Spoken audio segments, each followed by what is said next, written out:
Obrigado. Eu, por acaso, já não sou embaixador desde terça-feira, não é? Acabou-se na última terça-feira, mas... e estou de regresso à pátria, não é? E é com muito gosto que estou aqui neste regresso à pátria para partilhar convosco duas ou três reflexões muito gerais, não é? Evidentemente que este é um encontro em que vocês falam da relação escola-família. Eu, de um modo geral, prefiro falar da relação escola-sociedade, incluindo aí também a família, não é? E, portanto, dar uma visão um bocadinho mais ampla ao debate.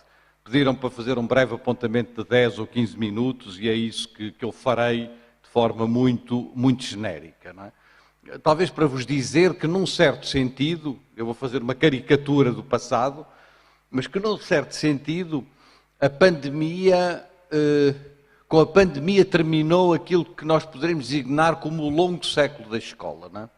O longo século escolar que dominou as sociedades em todo o mundo, desde meados do século XIX até hoje, e por isso é que eu digo que é um longo século, na verdade é um século com 150 ou 160 anos, não é?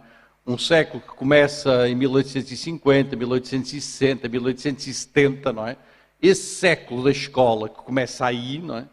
Termina em grande parte com a pandemia. E esta consciência é uma consciência que deve estar muito forte e muito nítida quando nós pensarmos hoje a educação e pensarmos hoje a escola, não é? Evidentemente que há escolas desde os gregos e desde os romanos e na Idade Média, mas quando eu falo no longo século escolar, eu estou a falar desta escola tal como nós a conhecemos, não é?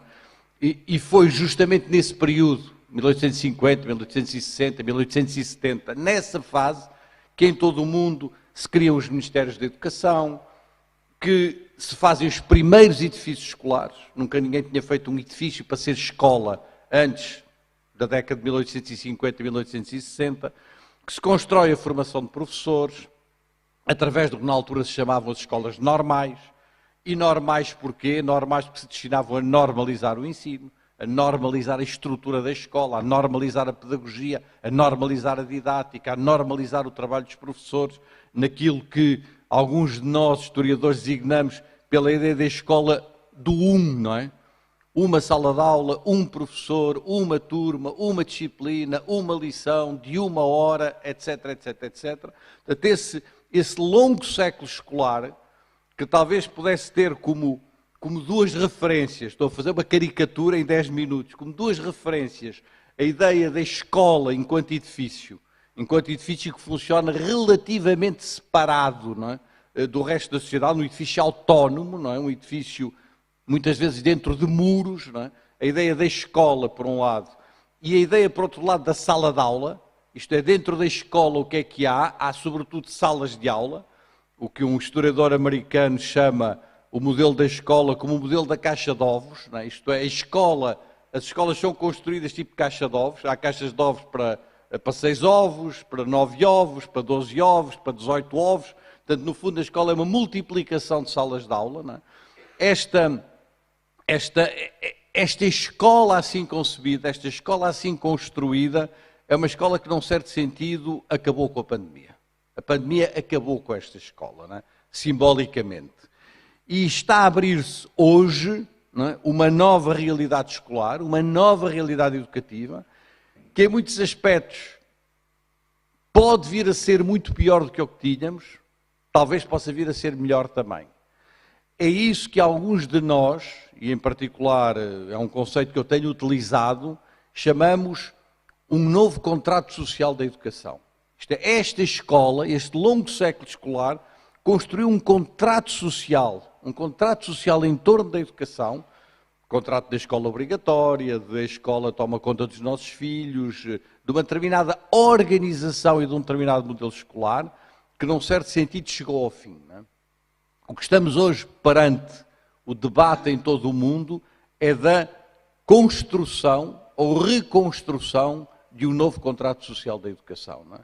E esse é justamente o título, não é, do último relatório da Unesco, no qual eu tive a oportunidade de participar, que foi lançado agora na Conferência Geral da Unesco, no dia 10 de novembro, o terceiro relatório sobre o futuro da educação, Enfim, alguns aqui que conhecem melhor a área da educação sabem que houve um primeiro grande relatório em 72, foi o relatório Edgar Faure, Aprender a Ser.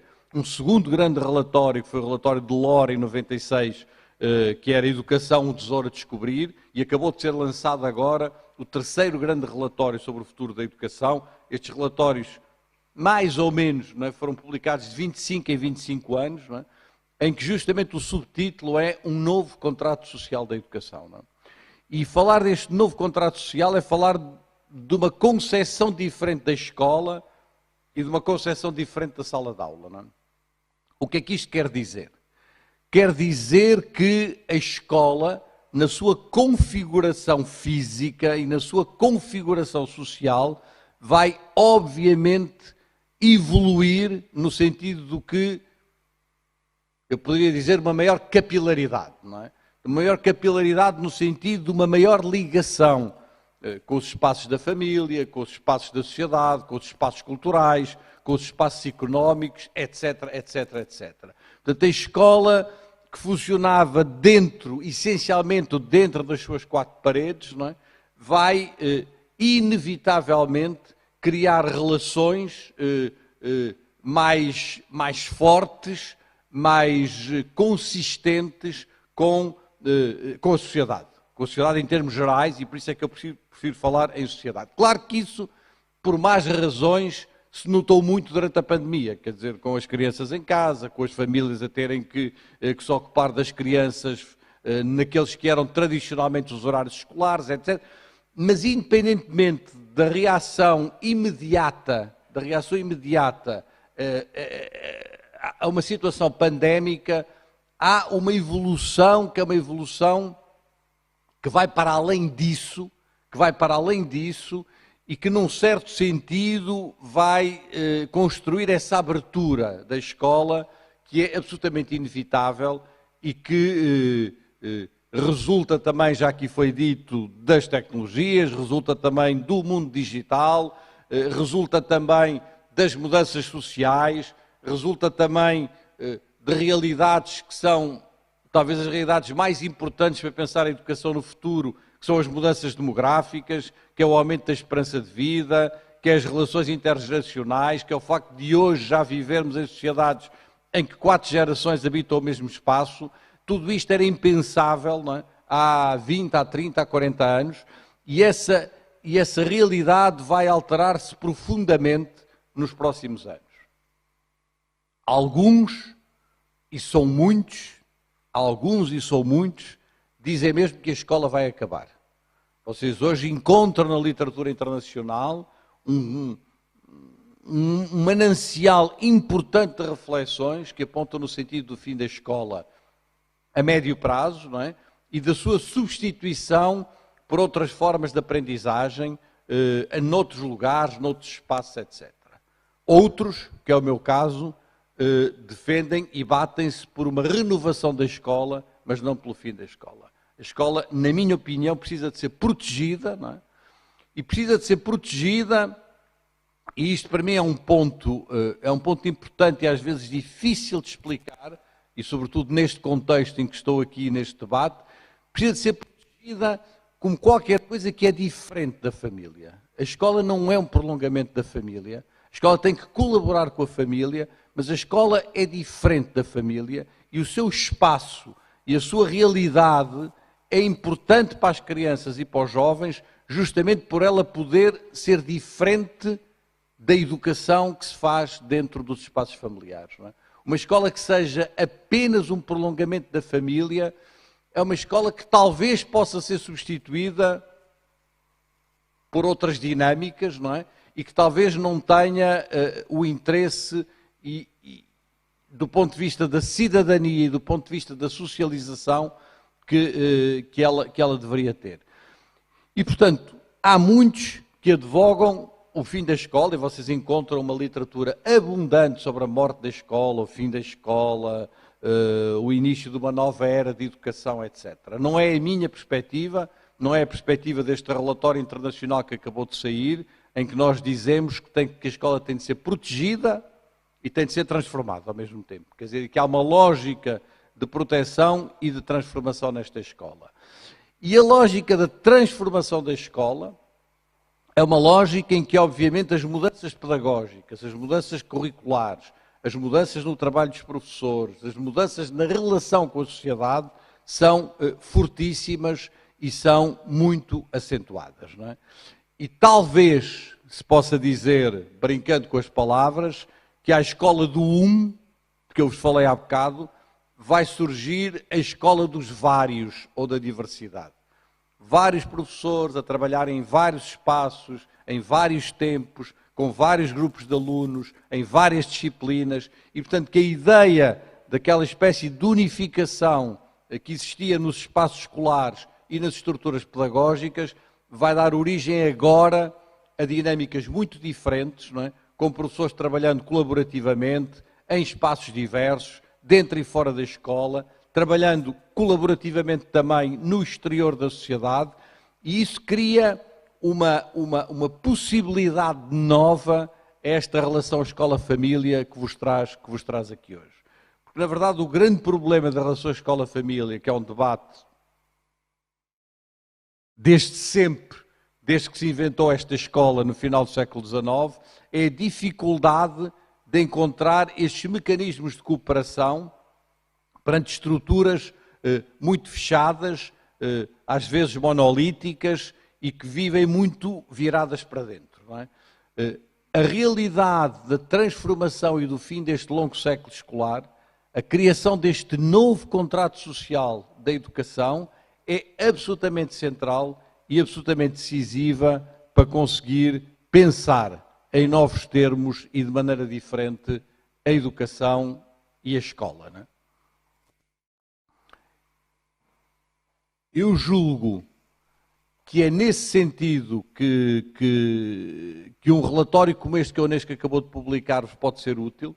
Devo dizer que o relatório está disponível na página oficial da Unesco e, portanto, vocês podem ver, se fizerem relatório sobre os futuros da educação no plural, encontram este relatório e encontram lá muitos elementos de reflexão fortes sobre o que pode vir a ser, ou não, o futuro da educação, ou os vários futuros da educação, nomeadamente nestes dois planos da transformação da escola e da transformação da dimensão pedagógica e educativa que está dentro das salas de aulas.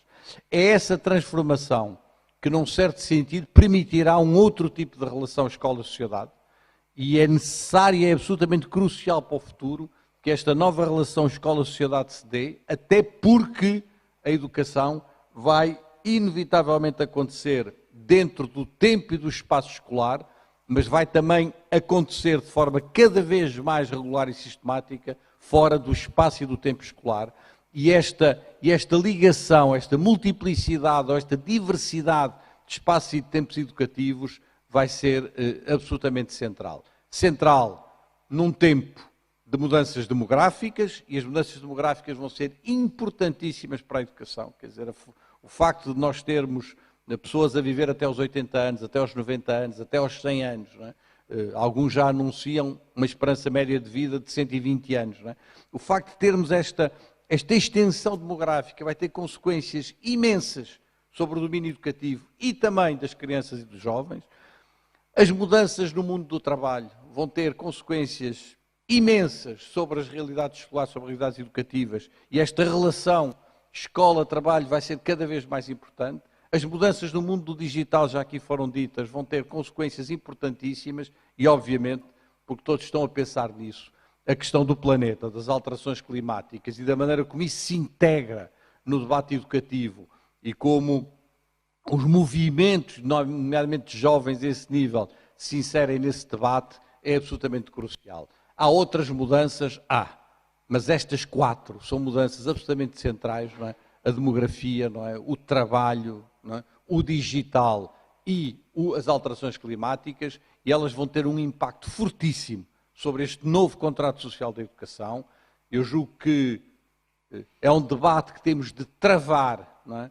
A partir de dentro e de fora da escola, temos de travar a partir da consciência da importância da escola e de uma capacidade de protegermos a escola, mas eu julgo que só conseguiremos proteger a escola para os tempos que aí vêm, somos capazes ao mesmo tempo de a transformar, formos capazes de perceber que terminou, o longo século escolar terminou, que se está a abrir uma coisa nova, que nenhum de nós sabe muito bem o que é, mas que essa coisa nova vai ter um impacto brutal. Depende em grande parte de nós termos a capacidade de abrir essa nova coisa nova, essa nova realidade, termos capazes de enfrentar o futuro com essa abertura, sob pena, e o risco é grande, de perdermos nas próximas décadas a escola pública, a educação democrática, substituída por muitas outras coisas que provavelmente são bem piores do que a escola. Muito obrigado.